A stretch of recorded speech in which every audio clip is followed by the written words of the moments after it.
Welcome to you friends. Step 4 Special. This video is second part of AVA therapy. In this video, we will see how to work AVA therapy for hearing impaired child. Let's see.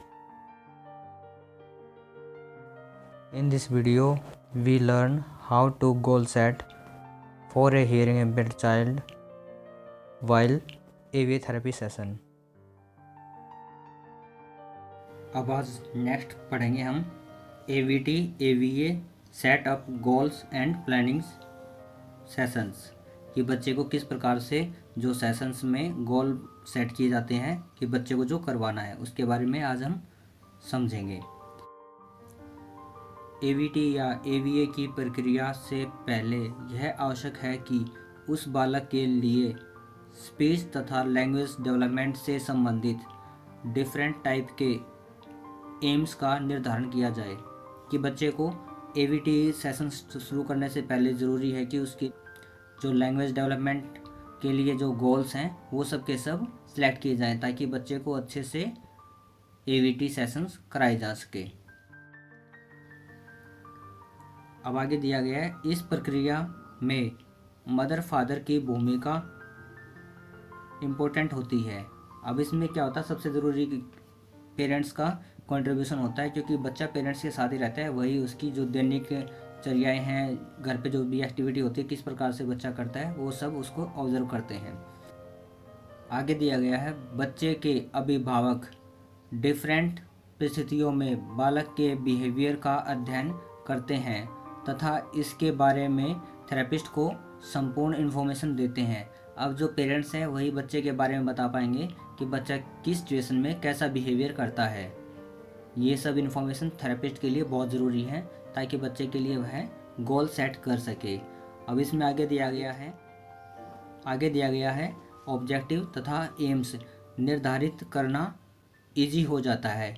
अगर बच्चे के बारे में ये सब जानकारी therapist के पास होंगी, जो परामर्शदाता है उसके पास होंगी, तो बच्चे का जो ऑब्जेक्टिव है और एम्स है वो अच्छे से सेट हम कर पाएंगे। ये सब इसके अंदर बताया गया है। आगे दिया गया है parents professional relationship in AVA कि किस प्रकार से जो पेरेंट्स हैं उनका रिलेशनशिप एक थेरेपिस्ट के साथ होना चाहिए और किस प्रकार से वो बेनिफिशियल रहता है। आइए पढ़ते हैं इसको। AVA को इम्प्लीमेंट करने के लिए तथा उसकी सफलता के लिए यह आवश्यक है कि पेरेंट्स तथा पुनर्वास व्यावसायिकों के बीच सहयोगात्मक संबंध होना चाहिए। ये सब दिया गया है। अगर पेरेंट्स और जो थेरेपिस्ट है उसके बीच में एक दूसरे को सपोर्टिव जो नेचर है वो होना चाहिए, इन्वायरमेंट, कि वो एक दूसरे के साथ अच्छे से सहयोग करें। अब आगे दिया गया है AVA के लिए विस्तृत आकलन करने में पेरेंट्स की भूमिका प्रमुख होती है। अब जो AVA है उसके लिए जो हम थेरेपिस्ट दे रहे हैं उसका हम ऑब्जर्वेशन करने के लिए कि बच्चे को कितना फ़ायदा हो रहा है उसके लिए पेरेंट्स की भूमिका बहुत ज़रूरी है। अब इसमें आगे दिया गया है टीचर के द्वारा क्लास में तथा थेरेपी के दौरान कराई गई एक्टिविटी का रिपीटेशन अभिभावकों तथा घर पर बेहतर ढंग से कराया जा सकता है। अब इसमें बताया गया है कि जो क्लास सेशंस हुई हैं, जो थेरेपी सेशंस हुए हैं, उसके अंदर जो भी एक्टिविटी बच्चे को करवाई गई है वो सभी अगर घर पे अच्छे से होंगी तो बच्चा उसको अच्छे से सीख पाएगा और उसमें सुधार के चांसेस ज़्यादा हो जाएंगे। तो इसमें जो पेरेंट्स की भूमिका है वो इम्पोर्टेंस बताया गया है। इसमें आगे बताया गया है इससे बालक को सिखाए गए स्किल का उपयोग दैनिक जीवन में संभव हो सकता है कि जो भी बच्चे को रिकैप अगर करवा देंगे हम तो बच्चे का उसके जीवन में उस चीज़ों को यूज़ करना इजी हो जाएगा। के दौरान उपरोक्त के लिए आवश्यक है कि अगर ऊपर जो भी हम बात कर रहे हैं उनके लिए सबसे ज़रूरी है कि थेरेपी के दौरान पेरेंट्स को पूरी तरह ऑब्जर्व करने की सुविधा हो कि जो थेरेपी सेशंस हो रहे हैं उसको पेरेंट्स अच्छे से ऑब्जर्व कर सके।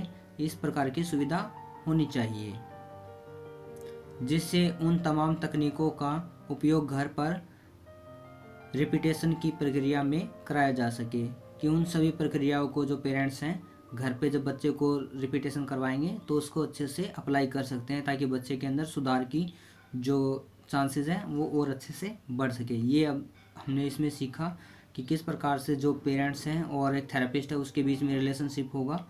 अगर उनका अच्छे से तालमेल बना रहेगा तो बच्चे के अंदर सुधार के चांसेस ज़्यादा हो जाते हैं। उन सब पर हमने आज बात की है। आगे दी गई हैं एवीए की विशेषताएं की इम्पोर्टेंस।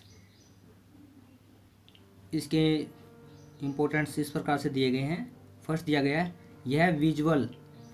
यह दृष्टि की बजाय ऑडिटरी सेंस पर केंद्रित होता है, कि यह बच्चे को देख कर नहीं सुनकर रिस्पॉन्स करने पर जोर देता है। ये इसके अंदर बताया गया है। सेकंड पॉइंट बताया गया है इसमें वर्णों को सीखने का आधार न बनाते हुए शब्दों को आधार बनाया जाता है। इसमें बताया गया कि बच्चे को वर्ण ना सिखा के, मतलब ए आ उ क ख ये सब ना सिखाकर बच्चे को शब्द के बारे में बताया गया, कि उसको शब्द सिखाने के लिए ही कोशिश करवाया जाता है। एवीए को मानने वाले इस बात पर विश्वास करते हैं कि डेफ बच्चों को भी बोलना या सुनना सिखाया जा सकता है। अब जो थेरेपिस्ट होते हैं उनका ये कहना है कि जो डेफ बच्चे हैं उनको भी बोलना और सुनना सिखाया जा सकता है।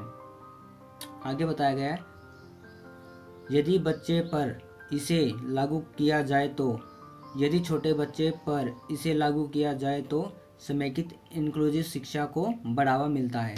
अगर बच्चे को अर्ली एज